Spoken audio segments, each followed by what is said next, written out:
안녕하세요.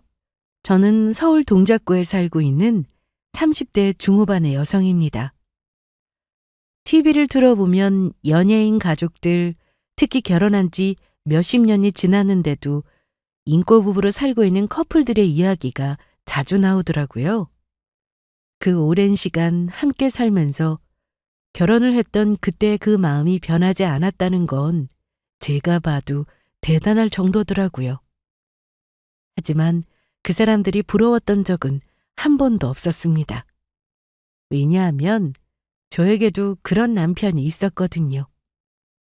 아마도 늙어 죽을 때까지 초심을 잃지 않고 저만을 아끼고 사랑해 줄 것만 같은 그런 남편이요.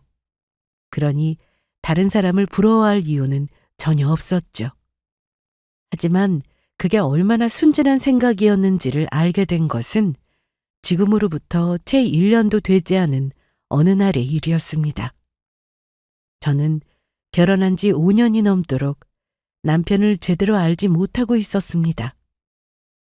세상 다정한 남편, 자상한 아빠였던 그 사람에게 집까지 얻어다 준 상간녀가 있었다는 사실을 저는 까맣게 모르고 있었거든요. 아마 그날의 일이 아니었다면 저는 지금까지도 그 충격적인 사실을 전혀 눈치채지 못한 채 살고 있었겠죠. 오늘 이 사연을 통해서 여러분께 그 이야기를 들려드릴까 합니다. 남편을 처음 만난 건 대학 시절이었습니다.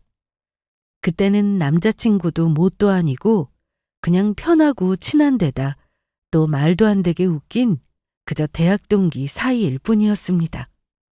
그랬던 저희가 이성적인 감정으로 만나 사귀게 되었던 건 그 애가 군대를 다녀오고 나서의 일이었는데요. 야, 김은혜, 너 진짜 너무한다. 어떻게 면회 한 번 안 올 수가 있냐? 아, 미안하다니까. 내가 몇 번을 말해. 나도 너무 가고 싶었는데 길치라서 도저히 거기까지 찾아갈 엄두가 안 났다니까? 그러게 너희 부대가 좀 적당히 외진데 있었어야지. 휴가를 나올 때마다 면회를 안 온다며 징징대는 걸 받아준 게 벌써 몇 번째였는지. 그때마다 제가 술도 사고 밥도 사고 커피까지 샀는데 그럼에도 제대를 하던 그 순간까지 한 번 와주면 안 되는 거냐며 투덜대더라고요. 하도 귀에 못이 박히게 들어서 이 정도면 차라리 저도 한 번 가지고 치워버리는 게 낫겠다 싶더라고요. 하지만 그럴 수가 없었죠. 귀찮은 건 둘째치고 이름도 처음 들어보는 산골짜기에 있다는 부대를 찾아갈 엄두가 나지를 않았거든요. 그 이유는 앞서 말했던 것처럼 제가 심각한 길치였기 때문이었어요. 그리고 저 당시까지만 해도 지금처럼 모르는 동네에서도 핸드폰 인터넷으로 손쉽게 내비를 찾는 게 가능하던 시절도 아니었고요. 솔직히 내가 면회만 못 갔던 것뿐이지 너 나올 때마다 사준 밥이랑 들인 시간 생각하면 할 말 없는 것도 아니라고 봐. 지금도 이 금쪽 같은 시험 기간에 너랑 이렇게 앉아서 노닥거리고 있잖냐. 아이고, 시간 내주셔서 영광으로 생각하고 있습니다. 당연히 그래야지. 근데 넌 나 말고는 만날 친구도 없냐? 제대 후에는 바로 복학하는 대신 세상을 알고 싶다나 여행을 떠나겠다나 하면서 그 애가 한 학기 휴학을 하고 있던 참이었거든요. 그래서 당분간은 볼 일이 없겠다 싶었는데 이게 웬걸요. 간다던 여행은 안 가고 저만 따라다니고 있더라고요. 거진 한 달 정도를 그렇게 만났을 때쯤 제가 제발 다른 친구들도 좀 만나라며 투덜댔거든요. 그런데 그제서야 갑자기 이런 소리를 하더라고요. 근데 참 이상한 게 뭔지 알아? 뭐가 그렇게 이상한데? 군대에 있는데 이상하게 네 생각만 자꾸 나더라. 내 생각이 났다고? 아니, 네 생각만 났다고.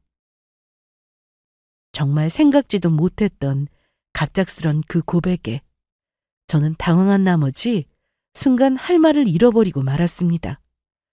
술 취해서 하는 헛소리인가 싶기도 했고요.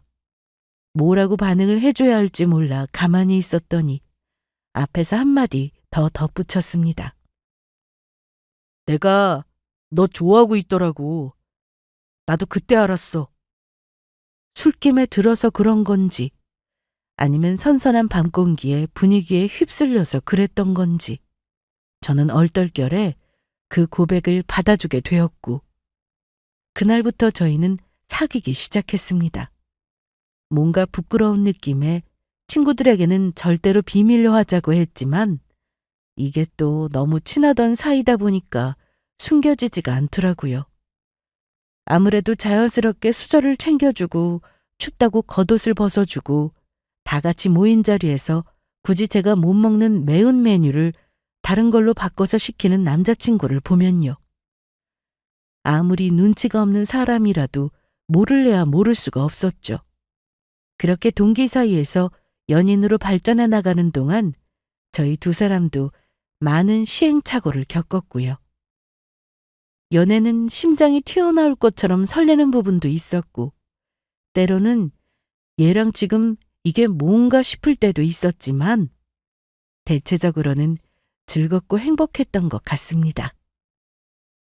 하지만 1년쯤 지나고 나서 서로에 대한 설렘이 슬슬 퇴색되어 갈 때쯤 저희는 여느 커플들이 그런 것처럼 사소한 다툼이 늘어났고 마침내는 헤어지게 되었습니다. 제가 졸업을 앞두고 한참 바쁘게 면접을 보러 다니고 있던 그 시점이었죠. 시간적인 여유도 마음의 여유도 없었기 때문에 다시 마주 앉아 진득하게 이야기를 나누며 서로의 생각을 들어볼 겨를도 없었습니다. 그 사이에 오해는 점점 깊어져 갔고 그렇게 서로 없이는 못 살 것 같던 저희도 결국은 헤어지게 되더라고요. 아마 그때 제가 겪었던 상실감은 다른 연애들의 2배 이상은 되었던 것 같습니다. 남자친구뿐만 아니라 친한 친구마저 잃어야 했으니까요. 그렇게 몇 년이 더 흘렀습니다. 간간히 친구들을 통해서 서로에 대한 근황은 전해 듣고 있었죠. 그애도 졸업을 했고 취직을 했고 가끔씩 연애도 하고 있다는 소식을 말이에요. 저 역시 마찬가지였습니다. 취업을 하고 그 뒤로 2번의 연애를 했었죠. 그리고 그 연애들이 끝날 때마다 했던 생각은 한 가지였습니다. 이제는 더 이상 예전처럼 순수한 감정으로 뜨겁게 만나는 사랑은 없겠구나 하는 생각이요. 사회에 나가 직장인이 된 상태로 연애를 하면 다들 한 번쯤은 이런 생각을 한다고 하더라고요. 못 모르던 대학 시절에 돈은 없지만 남는 건 체력과 시간뿐이고 그러면서도 마음만 깊어서 서로밖에 안 보이던 연애. 가끔씩 그 시절이 그리워질 때가 있다고요. 그토록 바라던 직장인이 되면 경제적으로는 여유로워졌을지는 몰라도 일에 지치고 늘 피곤한 데다 시간도 없어서 상대방에게 예전 같은 뜨거운 마음이 생기기가 어렵다고요. 서로에게 어떤 문제가 있어서가 아니라 그냥 그렇게 되는 게 현실이라고 하더라고요. 저 역시도 똑같은 생각을 했던 것 같습니다. 그 와중에 자연스럽게 생각나는 건 그 해였죠. 어떻게 살까 많이 변했으려나. 아마도 내 원망을 하고 있을까. 그런 생각도 해보면서요. 그랬는데 거짓말처럼 저희는 다시 만나게 되었습니다. 대학 동기 결혼식장에서였죠. 솔직히 만날 수도 있을 거라는 생각을 하지 않았던 건 아니었습니다. 아침부터 엄청나게 공들여서 옷도 차려입고 머리도 세팅하고 화장도 내 결혼식이라도 되는 것처럼 하고 갔어요. 꼭 얘가 아니라 누구라도 혹시나 전 남자친구를 만날지도 모를 자리에 나간다면 그랬겠지만요. 드디어 결혼식장에 도착하자 멀리서도 한눈에 알아보겠더라고요. 대학 다닐 때는 생전 본 적이 없던 정장 차림의 전 남자친구는 그간 훨씬 더 근사하게 변해 있었습니다. 원래도 제가 좋아하는 얼굴이기도 했고요. 하지만 막상 다가가서 말을 걸기에는 뭔가 어색하더라고요. 친구들 무리에 섞여서 그저 어색하게 눈인사만 주고받고 그게 끝이었습니다. 친구들도 저희의 과거를 다 아니까 오히려 더 조심스러워했고요. 아, 망했다 싶어서 자리에 앉아 있는데 갑자기 옆자리에 앉아있던 친구가 벌떡 일어나서 자리를 뜨더라고요. 그리고 옆자리를 채운 건 바로 전 남자친구였습니다. 뭐야? 너랑 얘기하고 싶어서. 내가 민주한테 자리 바꿔달라고 했어. 잘 지냈어? 어? 잘 지냈지. 너는? 몹시도 당황했지만 그때는 당황한 티를 내지 않으려고 엄청 애를 썼던 기억이 아직도 나네요. 걔는 아무렇지도 않게 그동안의 근황에 대해서 이야기하면서 웃기도 잘 웃더라고요. 제 심란한 마음은 전혀 모른 채로요.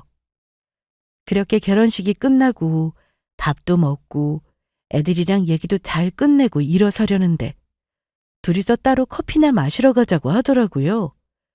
그러면서 하는 말이 이거였어요. 나 그동안 내내 이 생각만 했었어. 그때 너한테 조금 더 잘할걸. 헤어지자고 할 때 한 번 더 잡아볼걸 하면서. 결론만 말씀드리자면 그렇게 저희는 다시 사귀게 되었습니다. 그 소리를 듣는데 설레더라고요. 다시 만날 생각을 했을 때 망설이지 않았던 것은 아니었습니다. 한번 헤어졌었던 커플은 똑같은 이유로 다시 헤어진다고들 하잖아요. 저희는 재결합을 하면서 주변 친구들에게 그 말을 수도 없이 많이 들었었거든요. 그 말을 너무 듣기 싫어서 나중에는 오히려 오기가 생기더라고요. 무조건 절대로 헤어지면 안 되겠다. 진짜 잘 지내야겠다. 이렇게요. 하지만 꼭 그런 이유 때문에서가 아니라 저희는 다시 만난 이후로 그냥 잘 지내고 있었습니다. 이미 한번 헤어져 봤고 서로와 헤어져 있었던 시간 동안 후회를 많이 했었기 때문에 상대가 싫어하는 행동은 절대로 하지 않으려고 노력했거든요. 남자친구가 성격을 많이 고치기도 했더라고요. 원래는 싸우면 그저 회피하기 바빴던 회피형이었는데 이제는 다투기라도 하면 먼저 연락을 해서 꼭 그날 내로 풀고 넘어가려고 노력했고요. 그것 외에도 예전에 제가 싫어했던 행동이나 습관들은 모두 다 고친 상태였습니다. 밤 늦게까지 사람들과 어울려서 술 마시는 것, 술 마시고 연락이 안 되는 것, 게임하느라 내 연락 안 받는 것 등등 나열하자면 끝도 없었는데 글쎄 그걸 모두 안 하더라고요. 상대방이 많이 노력하고 있다는 걸 알게 되니 저 역시도 상대방을 위해서 똑같은 노력을 하게 됐고요. 그렇게 서로 배려하면서 저희는 예전보다 더 성숙해진 연애를 했습니다. 그리고 2년이 지난 어느 날 재결합할 때의 바람처럼 저희는 헤어지지 않고 결혼까지 할 수 있었습니다. 남편과의 결혼 생활은 연애 때보다 더 재미있더라고요. 이제는 온전히 100%의 내 편이 생긴 기분이었거든요. 내가 내 의지로 선택한 가족이기도 했고요. 하루하루 신혼의 소소한 재미를 느끼면서 행복하게 잘 살다 보니 어느새 시간은 5년이나 훌쩍 지나 있었습니다.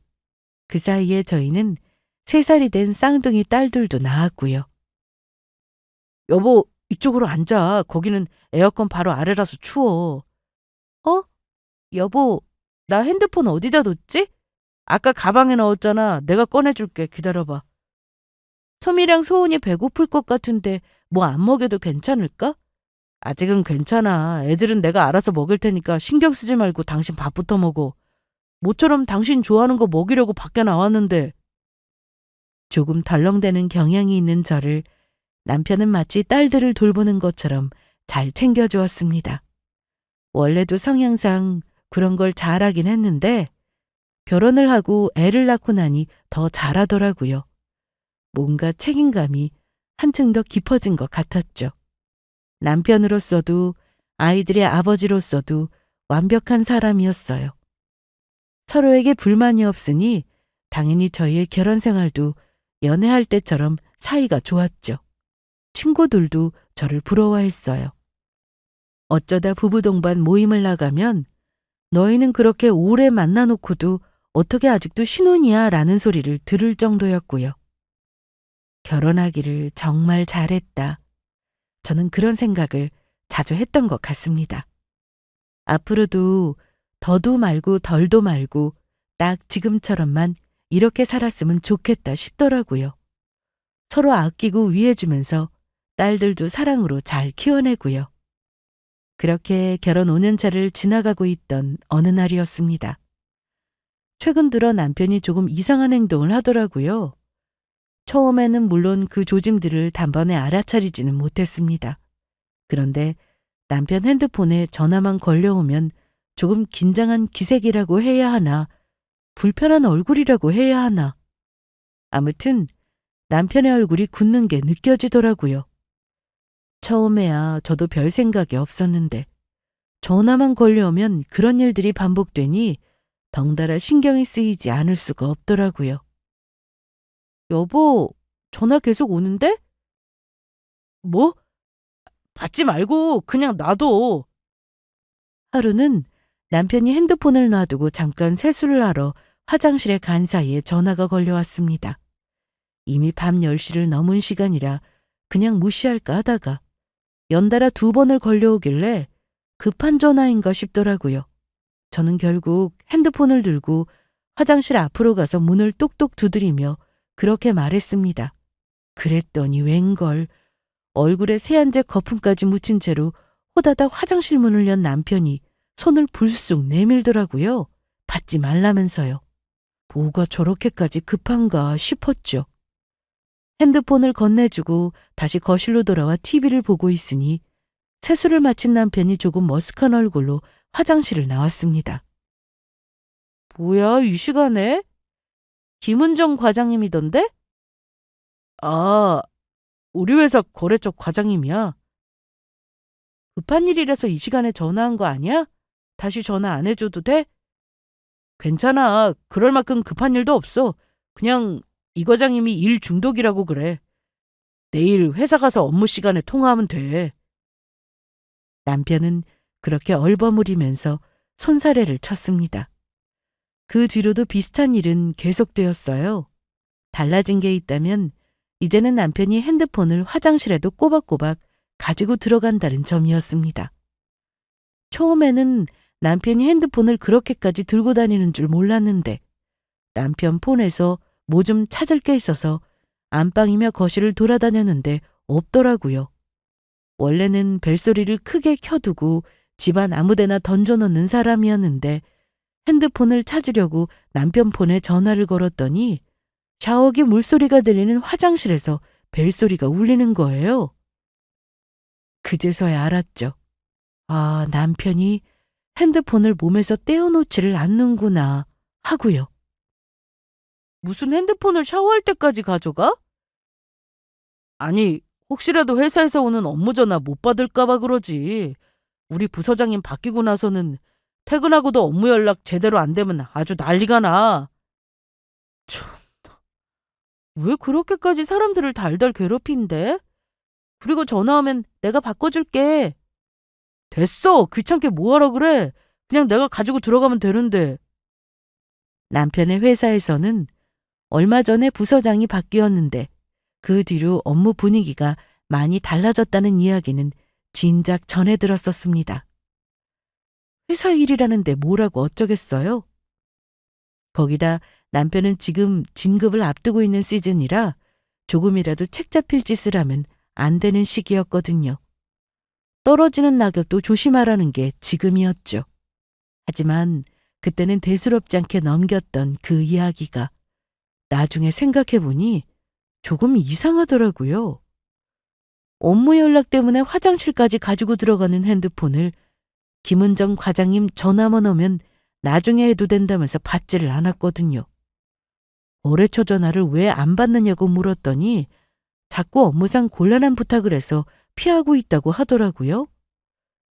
이게 말로만 듣던 거래처 상대로 한 갑질인가 싶어서 그때는 그냥 웃고 말았는데 나중에서야 그게 그런 게 아니라는 사실을 알게 됐지만요. 아무튼 남편은 그 뒤로 걸려오는 전화를 받지 않거나 혹여 받더라도 밖으로 나가서 따로 받는 일이 많아졌습니다. 남편의 회사 일은 시간이 흐를수록 점점 더 바빠지고 있었어요.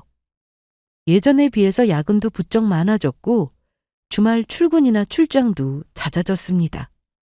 가끔씩 쉬는 날도 온전히 쉬는 게 아니었어요.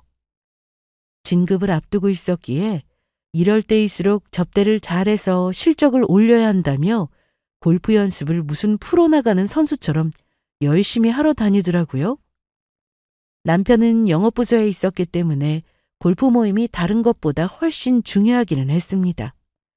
직급이 올라갈수록 다른 회사의 높은 분들을 만나서 모시고 다녀야 할 일이 많았으니까요. 요즘 분위기가 다 그렇다고 하더라고요.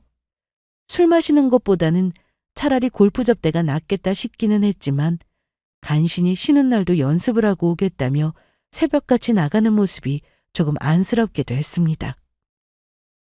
연습을 해도 왜 이렇게 안 붙는지 모르겠네. 스윙이 엉망이야. 원래 혼자 연습하면 자꾸 자세가 흐트러진다던데? 너무 스트레스 받지 말고 그럼 레슨이라도 받는 게 어때? 아이, 조금 더 고민해보고 정 안 되면 다시 레슨이라도 받아야겠어. 그게 제일 빠르기는 하지.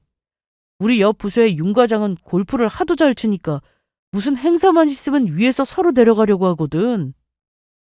저라도 뭔가 도움을 주고 싶었지만 저는 골프에 크게 관심도 없었고 원래부터 운동에는 영 젬병이라 해줄 수 있는 일이 없더라고요. 가끔씩 남편과 함께 스크린 골프장에 따라가서 같이 연습을 해주는 정도가 전부였죠.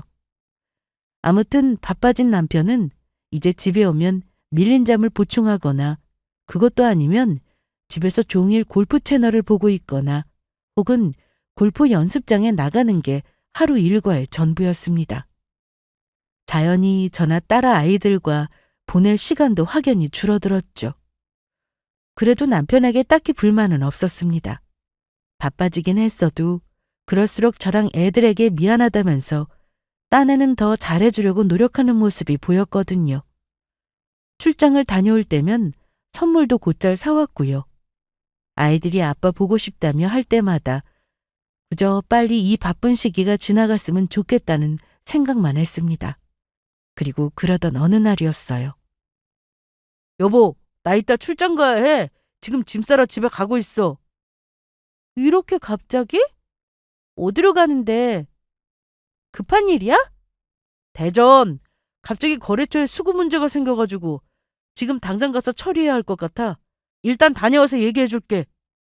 저도 퇴근을 2시간 앞두고 있던 때였는데 남편이 전화로 출장을 가게 됐다고 말하더라고요.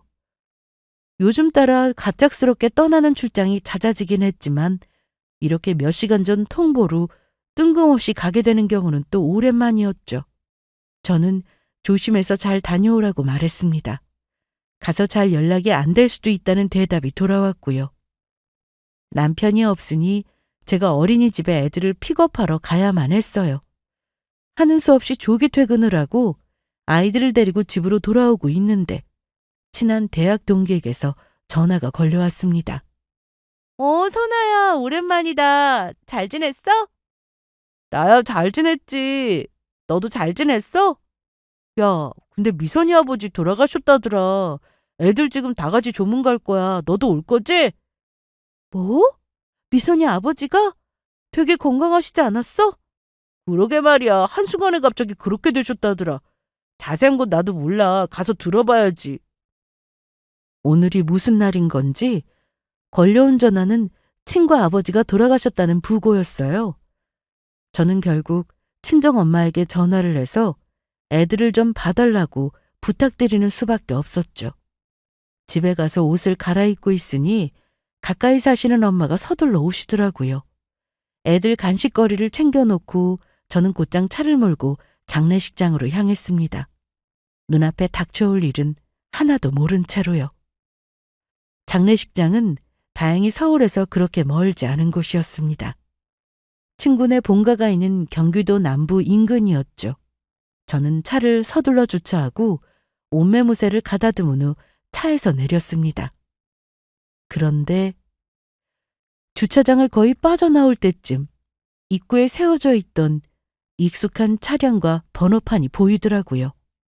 그건 바로 저희 남편의 차였습니다. 이 차가 왜 여기 있지? 저는 어리둥절한 나머지 차 옆으로 가서 고개를 숙이고 안쪽을 들여다보았습니다. 썬팅이 조금 짙게 되어 있어서 멀리서는 안쪽에 있는 사람을 잘 확인할 수가 없었거든요. 그런데 가까이 가서 봐도 남편은 없더라고요. 저는 바로 남편에게 전화를 걸었습니다. 부고 소식을 듣고 들린 건가 싶기는 했는데 대전까지 급하게 출장 가야 한다고 말했던 사람인데 도중에 여기를 들렀다기에는 조금 앞뒤가 맞지 않는 것 같더라고요. 신호음은 계속 갔는데 남편은 전화를 받지 않았습니다. 저는 일단 전화를 끊고 먼저 친구 아버지의 빈소로 들어갔어요. 먼저 온 동기들이 저를 맞아주었습니다. 은혜야, 와줘서 고마워. 미선아, 어떡해. 네가 너무 힘들겠다. 갑자기 이렇게 가실 줄은 몰랐네. 사실 그전부터 조금 지병이 있으시긴 했어. 생각보다 빨리 돌아가시기는 했지만. 저는 생각보다 담담해 보이는 친구를 위로해주면서 다른 조문객이 올 때까지 곁에서 몇 마디를 더 나누었습니다. 그리고 밖으로 나왔더니 이미 자리를 잡고 앉은 다른 친구들이 제 수저를 챙겨주며 묻더라고요. 네 남편은 같이 안 왔어? 아, 내가 물으려고 했는데 밖에 주차장에 우리 남편 차가 있더라고. 너희들도 못 봤어? 그래? 너희 따로 왔어? 우리는 석현이 못 봤는데. 네 남편한테는 연락 안 했는데 어떻게 알고 왔지? 미선이랑 석현이는 그렇게 친하지도 않았잖아. 너한테 연락했으니까 올 거면 같이 오겠다 싶었는데. 난 얘기 안 했는데. 그럼 여기를 어떻게 알고 왔지? 부고를 돌리는 걸 담당했던 친구가 의아한 얼굴로 저에게 되묻더라고요. 오히려 묻고 싶은 건 제 쪽이었습니다. 어쨌든 주차장에 차가 있었으니 곧 들어오겠지 싶어서 저는 육개장을 먹으며 일단 친구들과 밀린 안부들을 나누고 있었죠. 하지만 그렇게 30분이 넘게 흘러도 남편이 빈소에 코빼기도 비치지 않았습니다. 오는 도중에 길이 엇갈렸나 싶어서 저는 다시 남편에게 전화를 걸면서 그 사람을 찾으러 나섰죠. 장례식장은 여러 층으로 나누어져 있었고 다른 빈소들도 꽤나 많은 편이었거든요. 2층을 더 올라간 순간 저는 어느 빈소에서 남편과 닮은 뒷모습을 찾을 수 있었습니다. 설마해서 자세히 살펴보니 남편이 맞더라고요. 심지어 남편은 그곳에서 상주를 서고 있었습니다. 뭐야? 그리고 그 순간 바지 주머니에서 핸드폰을 꺼내더니 슬쩍 액정을 확인하고는 다시 그대로 집어넣는 모습까지도 목격했죠. 그 핸드폰으로 전화를 걸고 있던 건 다름 아닌 저였습니다. 저 사람이 지금 여기서 대체 뭘 하고 있는 건지 저는 눈앞에서 그 장면을 보고도 잘 이해가 되지 않았습니다. 반사적으로 빈소 앞에 내걸려 있던 명패를 확인했어요. 그리고 거기에는 익숙한 이름이 있었습니다. 김은정. 늦은 저녁 가끔씩 울리던 남편 폰에 저장되어 있던 거래처 과장님의 이름이었어요. 아, 남편도 거래처에 조문을 하러 온 건가? 순간 그런 생각이 들었지만 말이 되지 않았죠. 그렇다면 조문만 하고 돌아갈 것이지 왜 지금 저기서 상주를 서고 있겠어요? 제 머릿속에서는 점점 불길한 생각이 뻗쳐가고 있었습니다. 그리고 그 꺼림칙한 느낌의 기원을 곧 알게 되었어요. 남편의 옆에 뒤돌아 서 있던 다른 여자의 얼굴을 본 순간이요. 여자는 머리에 흰색 리본 핀인 상장을 매달고 있었습니다. 상주 가족임이 틀림없었어요. 아무도 고인의 딸로 보였고요. 제가 기절할 것처럼 놀랐던 이유는 또 있었습니다. 그 여자는 저도 알고 있던 사람이었거든요. 지금은 화장기가 없는 얼굴이라 조금 이미지가 달라 보이기는 했지만 저 얼굴은 틀림없이 우리가 가끔씩 가던 스크린 골프장의 여직원이었습니다. 우리가 가기만 하면 환하게 웃으며 맞이해주던, 그래서 남편이 참 인사성이 밝고 친절한 사람인 것 같다고 칭찬을 했던 바로 그 사람이요. 그 여자는 눈물을 닦으면서 남편의 어깨에 기대기도 하고 남편은 다정하게 그 여자의 얼굴을 쓸어주기도 했습니다. 저는 순간 토기가 치밀어 올랐습니다.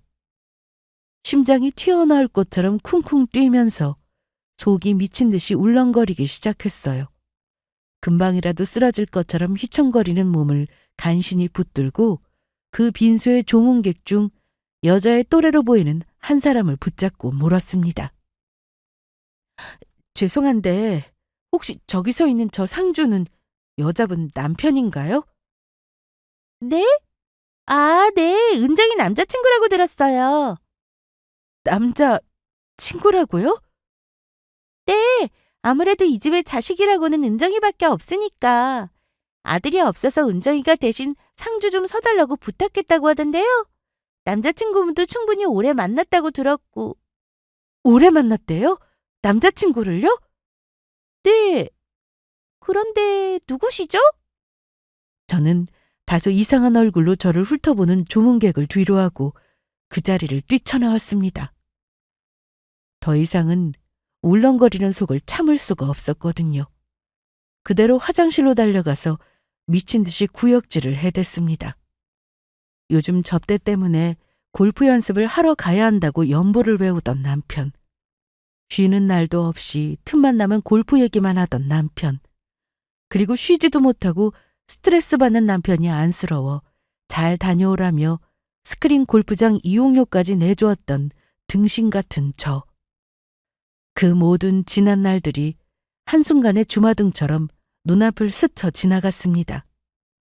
속에 있는 것들을 한참이나 웩웩거리며 다 개원하고 나서야 비로소 정신이 들더라고요. 저는 비틀거리며 화장실 칸을 빠져나와 세면대에 물을 틀고 눈앞의 거울을 쳐다보았습니다. 등은 온통 식은땀으로 축축해져 있었고 얼굴은 눈물로 젖어 엉망이었어요. 꼴이 말이 아니더라고요. 저는 화장실을 나와서 다시 빈소 입구를 찾아갔습니다. 내가 누구보다 사랑했던 남편이, 내 아이들의 아빠라는 사람이 여전히 그 자리에 있었죠. 제가 아닌 다른 여자의 옆자리예요. 그 인간은 지금 이 순간에도 아무것도 모른 채 한 손으로는 슬픔에 빠져있는 여자의 어깨를 감싸 안고 다정한 위로를 건네고 있었습니다. 적어도 이 자리에서만큼은 누가 봐도 저 두 사람이 인연이었습니다. 저는 그 자리를 도망치듯 빠져나왔습니다. 그리고 집으로 돌아가던 차 안에서는 더는 눈물도 나오지 않더라고요. 대신 속으로 피눈물을 흘렸죠. 차라리 남편이 지금까지 저나 아이들에게 형편없는 인간이었더라면, 그래서 있어도 그만 없어도 그만인 사람이었더라면 지금 이 기분이 조금이나마 더 나았을 것 같았습니다. 뒤로는 상간녀와 그 추잡한 불륜을 저지르면서도 우리 가족들 앞에서는 세상에 둘도 없을 만큼 좋은 가장인 척을 했다는 사실이 믿기지가 않더라고요. 그 다음 이어지는 생각은 또 이런 것들이었습니다. 언제부터였을까? 대체 왜 그랬을까? 이유를 알고 싶었습니다. 저를 배신한 이유가 뭔지, 그렇게 해서 얻고 싶었던 것이 대체 무엇이었는지를 말이에요. 저도 모르게 원인을 저에게서 자꾸 찾기 시작했습니다. 내가 뭘 잘못해서였을까? 내가 질린 걸까? 그것도 아니라면 그 여자가 나보다 나은 게 대체 뭐였을까? 답도 없는 질문을 끝도 없이 늘어놓으며 저는 소리라도 지르고 싶은 심정이 되었습니다. 그렇게 정신없이 집으로 돌아왔을 때 그 인간에게서 드디어 전화가 걸려왔습니다. 저는 잠긴 목소리를 가다듬으며 전화를 받았어요. 아무렇지 않은 척 하면서요. 여보, 전화 많이 했었네? 바빴어? 어, 대전 도착하자마자 바로 거래처 사람들 만나서 미팅하느라고 바빠서 전화 받을 틈도 없었네. 당신은 별일 없지? 애들은? 남편의 입에서는 미리 계획한 거짓말이 청산유수처럼 흘러나오고 있었습니다. 그 목소리마저도 갑작스런 출장에 지쳐 피곤에 쩌든 목소리로 잘 가장하고 있었죠. 너무나도 완벽한 그 연기에 저도 모르게 헛웃음이 흘러나왔습니다. 도대체 이런 연기를 언제부터 시작했던 건지. 마음 같아서는 당장이라도 소리를 지르며 따져묻고 싶은 심정이었습니다. 하지만 저는 바닥난 인내심을 있는 대로 다 끌어모아서 간신히 참아냈어요. 아무 일 없지. 무슨 일이 있겠어. 애들도 다 자고 있어, 이제. 그래? 나 없어서 당신 혼자서 애들 보려면 피곤하겠다. 미안해. 아니야. 언제쯤 돌아올 것 같아? 일이 끝나봐야 알아서 아직 확실하지는 않은데 아마도 한 사나흘 후쯤이면 될 것 같은데? 발인도 마치고 그 여자가 마음을 추스릴 시간까지도 곁에 함께 있으려면 못해도 사나흘은 걸리겠죠. 이미 충분히 예상하고 있었던 대답이었습니다. 그 전화를 끊자 저는 그전까지도 정리가 되지 않던 머리가 차분해졌습니다. 엉켜있던 실타래가 모조리 풀리는 것만 같은 느낌이었어요. 그 태연한 목소리와 소름 끼치는 연기를 듣고 있자니 오히려 마음이 한쪽으로 정리가 되더라고요. 그 인간의 모든 걸 끝내버려야겠다는 생각이었죠. 저는 그날부터 복수를 준비했습니다. 남편 놈이 없는 동안 집안을 아예 뒤집어 엎어버렸어요.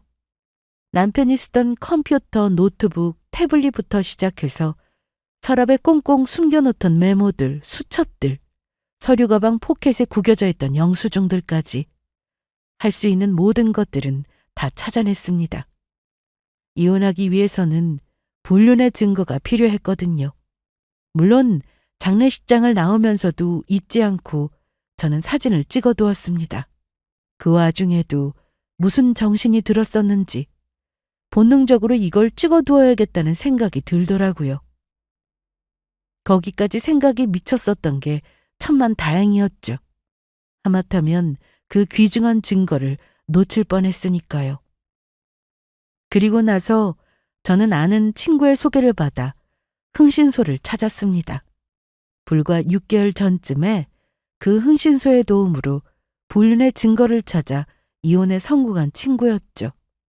그 이야기를 처음 들었을 때는 세상에 그런 개자식이 있나 싶었는데 그게 나와 내 남편의 이야기가 될 줄은 누가 알았겠어요? 저는 남편과 그 여자의 뒷조사를 맡겼습니다. 마침 또 그곳이 불륜이 전문이라고 하더라고요. 제 눈에 보이는 증거가 이 정도라면 제 눈이 닿지 않는 곳에서는 얼마나 많은 일이 있었을지 보지 않아도 뻔했죠. 남편이 출장에서도 돌아온 지 대략 일주일쯤 지난 시각, 저는 흥신소 직원에게서 여러 가지 충격적인 사실들을 전해 들을 수 있었습니다. 그러니까 그 여자 오피스텔 월세를 내주고 있었다고요? 네, 여기 주소도 있고요. 통장 내역 확인해 보시면 주기적으로 현금 출금한 기록이 있습니다. 여기 찍힌 사진들 보시면 방문 날짜와 시각도 나오고요. 저는 그 이야기를 듣자마자 기가 막혀서 입이 떡 벌어지고야 말았습니다. 남편이 몰래 그 여자의 오피스텔을 잡아주고 심지어 보증금에 다달이 월세까지 내주고 있었던 겁니다. 상간녀의 형편이 어렵다나 뭐라나요? 저희 부부는 결혼을 한 이후로 식비와 경조사비 같은 공동 생활비만 각출해서 내고 나머지 각자 버는 돈은 각자 관리를 하고 있었습니다. 그래서 서로가 쓰는 돈에 대해서도 항목도 그 지출 규모도 전혀 모르는 상태였습니다. 물론 보여달라고 하면 언제든지 보여주었지만 그것도 결혼한 지 2년 차가 넘어서고부터는 보여달라는 말조차도 하지 않았습니다. 그냥 암묵적으로 알아서 잘 쓰고 잘 관리하고 있겠거니 하는 생각을 할 뿐이었죠. 대신에 비상사태에 대비해서 서로의 공인인증서 비번은 알고 있는 상태였습니다. 그걸 상대가 들어가서 확인해 볼 일이 생길 거라고는 전혀 생각하지도 못했었지만요. 저는 결혼한 이후 정말 처음으로 남편의 통장을 샅샅이 뒤졌습니다. 1원이라도 수상쩍게 빠져나간 항목이 있다면 모두 의뢰를 맡겼죠. 카드 내역서도 마찬가지였습니다. 남편 놈은 현금으로 증거를 덮을 세심함마저도 없었습니다. 여기 기록들을 보시면 그 여자와 만나기 시작했던 초반에는 현금을 인출해서 사용하는 일이 많았던 것 같은데 몇 달 지나고 나서부터는 아예 바로 카드를 사용하셨더라고요. 덕분에 기록을 추적하기는 수월했습니다. 보통은 증거를 남기지 않으려고 숙박업소나 택시 기록이나 이런 것들은 다 현금으로 사용하거든요. 그러면 저희한테는 일이 복잡해지죠. 더 충격적인 사실은 그 상간녀도 이미 결혼을 한 유부녀였다는 점이었습니다. 지방에 일을 나간 남편과 주말부부로 살고 있었다고 하더라고요. 상간녀는 남편과 딱히 사이가 좋은 것 같지는 않았습니다. 주말부부이긴 하지만 상간녀의 남편이 상간녀의 집으로 찾아오는 일은 한 달에 2번도 채 될까 말까였다고 했거든요. 여기서 말하는 상간녀의 집은 당연히 저희 남편놈이 구해준 그 오피스텔은 아니었습니다. 다 쓰러져가는 다세대 주택이었죠. 한눈에 봐도 몇십 년은 된 것 같은 오래된 집이요. 그 집은 상간녀의 본래 남편이 구해다 둔 집이고 한 달에 2번 남편을 만날 때만 사용하는 집이라고 하더라고요. 평소에는 저희 남편놈이 구해다 준 신축 오피스텔에서 지내고 있고요. 두 집 살림도 아주 정성을 들여서 하고 있었다는 얘기였죠. 이만하면 증거는 충분하다 못해 차고 넘친다 싶더라고요. 저는 이제 본격적으로 소송 준비에 들어갔습니다. 이혼 전문 변호사를 선임했고 그동안 저와 흥신소 직원이 찾았던 모든 증거들을 다 넘겨주었습니다. 그중에는 불법으로 취득한 증거라 쓸 수 없는 것들도 있었지만 변호사의 조언에 따라 다시 합법적으로 불륜의 증거를 다시 모을 수 있었고요. 저는 바로 상간녀 소송과 이혼 소송을 같이 걸었습니다. 본인 앞으로 나온 이혼 소장을 보고서야 눈이 뒤집어지게 놀란 남편놈이 저를 붙잡더라고요. 이게 대체 뭐야? 갑자기 이혼이라니. 나한테 한마디 말도 없이 이게 무슨 짓이야? 아, 소송이 내 생각보다 훨씬 더 빨리 진행되더라고. 나도 몰랐는데 내 변호사 말이 사전에 배우자한테 이혼을 요청하거나 고지할 필요도 없이 바로 그냥 소장을 보내면 소송을 시작하면 된다고 하더라? 꼴도 보기 싫은 상태일 때 보통 그렇게 한다고들 하더라고. 대체 내가 너한테 뭘 잘못했어? 하루아침에 갑자기 왜 이러는 건데? 이 상황이 너무나 황당한 나머지 멍청한 표정마저 짓고 있는 남편을 잠시 쳐다보다 저는 곧 그 대답을 들려주었습니다. 그러는 너는 나한테 대체 왜 그랬는데? 그게 무슨 말이야? 알아듣게 설명을 좀 해. 김은정 과장님 말이야. 제 입에서 그 이름이 나오자마자 남편놈은 눈에 띄게 움찔하며 놀랐습니다. 하지만 침을 한 번 삼키며 제 눈치를 살피더니 이내 되묻더라고요. 여기서 그 사람 이야기가 왜 나와? 연기 좀 그만해. 나도 알아볼 만큼 다 알아봤으니까. 무슨 오해가 있는 것 같은데 그분은 나랑 전혀 관계없는 사람이야. 너 대체 무슨 말도 안 되는 상상을 하고 있는 거야? 일단 끝까지 발뺌하고 보겠다. 이거더라고요. 저는 한숨이 나왔습니다. 더 이상은 실망할 것도 없다고 여겼었는데 이 순간마저도 마지막까지 저를 속여보려고 발버둥치는 그 모습에 다시금 새로운 실망감이 들었거든요. 왜 관계가 없어? 그 여자 아버지 장례식에 상주까지 서놓고는? 그 여자가 들으면 너무 섭섭하겠는데? 이거 완전 순 나쁜 자식 아니야. 그걸 네가 어떻게... 마침내 제 입에서 장례식 이야기가 나온 순간 남편 놈은 기절할 것처럼 놀라 펄쩍 뛰었습니다. 그 몇 초 사이에 머리를 얼마나 열심히 굴렸던지 눈동자가 몇 번을 돌아가더라고요. 얼굴이 새파랗게 질렸다 흥분해 붉어졌다를 반복하면서요. 저는 말없이 팔짱을 낀 채 그 꼴을 계속 쳐다보고만 있었습니다.